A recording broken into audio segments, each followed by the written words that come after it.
हाय दोस्तों, राधे राधे। तो अभी बजने वाले हैं रात के 10। तो मैं पढ़ने बैठी हूँ।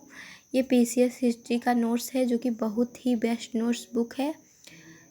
और इसमें मैंने तीनों इतिहास लिखा है: प्राचीन, मध्यकालीन और आधुनिक, एंशियंट हिस्ट्री, मेडाइवल हिस्ट्री और मॉडर्न हिस्ट्री। तीनों ही हिस्ट्री पीसीएस हिस्ट्री का नोट्स है। अगर हम पीसीएस की तैयारी कर रहे हैं तो ये बेस्ट नोट्स बुक है। कोई भी तैयारी कर रहे हो तो ये इतिहास काफ़ी पढ़ने में हेल्पफुल है। तो ये इजी सा नोट्स आप लोग भी पढ़िए। मैं इसको रिवाइज करती हूँ। तो मैंने जितना भी आज पढ़ा है वो मैं रिवीजन करके आप लोगों को बताती हूँ। तो मैं अच्छे से बताऊँगी ताकि आप लोग नोट्स भी कर सकें।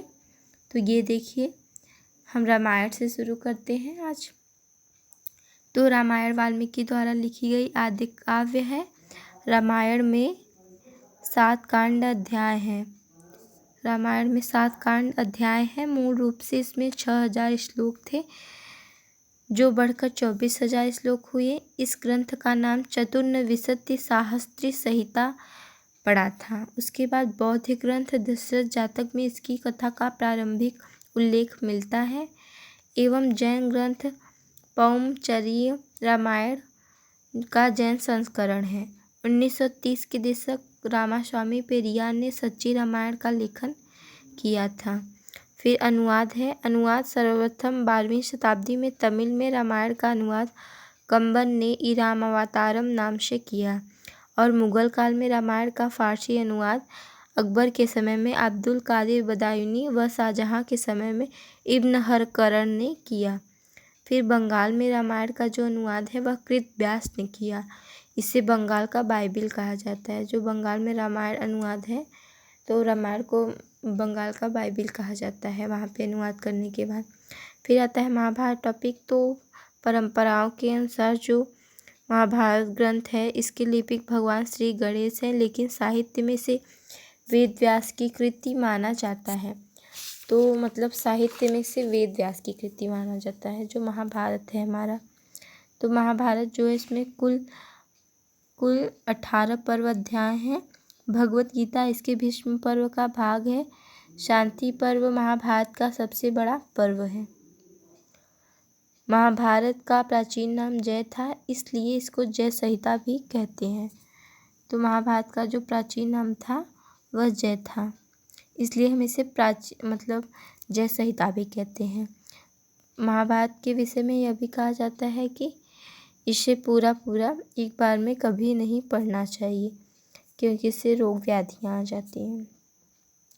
अनुवाद। तमिल में पेरुन देवनार ने भारत बेड़वा नाम से महाभारत का अनुवाद किया था और तेलुगु में जो है महाभारत का अनुवाद नैनेया ने प्रारंभ किया और तिकन्ना ने पूर्ण किया। नैनेया महाभारत का अनुवाद करते समय ही पागल हो गया था।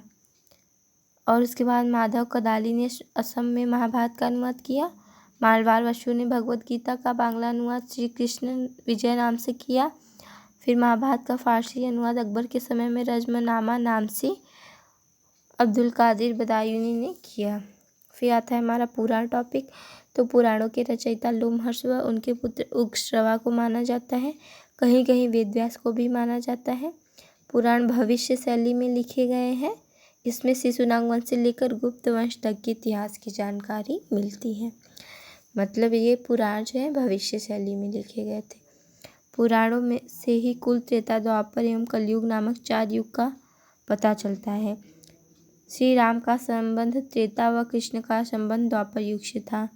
जो मत्स्य पुराण है सबसे अधिक प्राचीन पुराण हमारा मत्स्य पुराण ही था और इसमें जो पुराणों की संख्या थी वो 18 पुराण और प्राचीन पुराण सबसे मत्स्य पुराण था। फिर आता है वेदत्रयी। ऋग्वेद, सामवेद, यजुर्वेद, अथर्ववेद को छोड़कर तीनों वेदों को हम वेदत्रयी कहते हैं। फिर प्रस्थानत्रयी आता है। इसे उपनिषद, ब्रह्मसूत्र एवं गीता को प्रस्थानत्रयी कहते हैं। तो ये है हमारा। फिर हमारा अगला टॉपिक है बौद्ध ग्रंथ और जैन साहित्य। तो बौद्ध ग्रंथ जो है प्राचीन भारत के इतिहास को जानने का एक प्रमुख सूत्र बौद्ध ग्रंथ भी है। प्रारंभिक बौद्ध ग्रंथ जो है मध्य गंगा नदी घाटी अर्थात बिहार एवं उत्तर प्रदेश में वो लिखे गए। फिर प्राचीनतम जो बौद्ध ग्रंथ है वो पाली भाषा में लिखा गया है, जिनमें प्रमुख त्रिपिटक हैं। कुछ बौद्ध साहित्य संस्कृत में भी लिखा गया है, जिनमें वसुमित्र, अश्वघोष एवं नागार्जुन की रचनाएं प्रमुख हैं। अवदान सातक, दिव्यावदान, ललित विस्तार इत्यादि पुस्तकें जो हैं बौद्ध धर्म की प्रमुख हैं। नागार्जुन, अवदान सातक, दिव्यावदान, ललित विस्तार ये सब पुस्तकें संस्कृत में ही हैं। और वसुमित्र का विभाषा शास्त्र जो है यह बौद्ध धर्म का बाइबिल कहा जाता है। फिर हमारा है, यह भी संस्कृत भाषा में लिखा गया था। जो वसुमित्र का विभाषा शास्त्र है यह भी मतलब संस्कृत भाषा में था, इसे हम बौद्ध धर्म का बाइबिल कहते हैं। उसके बाद आता है धम्मपद, बौद्ध धर्म का गीता मानते हैं धम्मपद को। फिर आता है जैन साहित्य। जैन साहित्य को आगम कहा जाता है, जो द्वितीय जैन संगीति में ही आगम लिपिबद्ध हुआ था। जैनियों की प्राचीनतम रचना जो है अर्धमगध ही है। इसमें भगवती सूत्र, भद्रबाहु चरित, परशिष्ट पर्वन, कल्पसूत्र, कुवलय माला इत्यादि जो है ये सब प्रमुख है जैन ग्रंथ। और उसके बाद जिनसे हमें ये जो जैन ग्रंथ हैं उनसे हमें भारतीय इतिहास के बारे में विस्तृत जानकारियाँ मिलती हैं। तो ये तो हमारा टॉपिक था, और जो हमने और आज पढ़ा है वो ये है, ये वाला टॉपिक मैंने आज पढ़ा था। तो मुझे अभी आज ये लर्न करना है।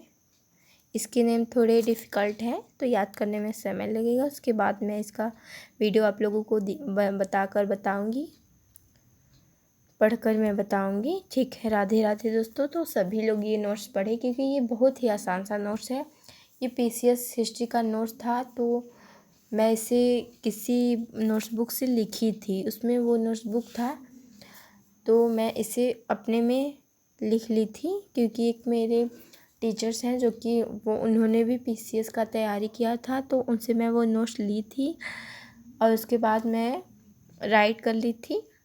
वैसे तो वो ख़रीदी गई नोट्स बुक थी, बट मैंने उसे राइट्स कर लिया था, तो काफ़ी मैंने लिखा है, ये देखिए।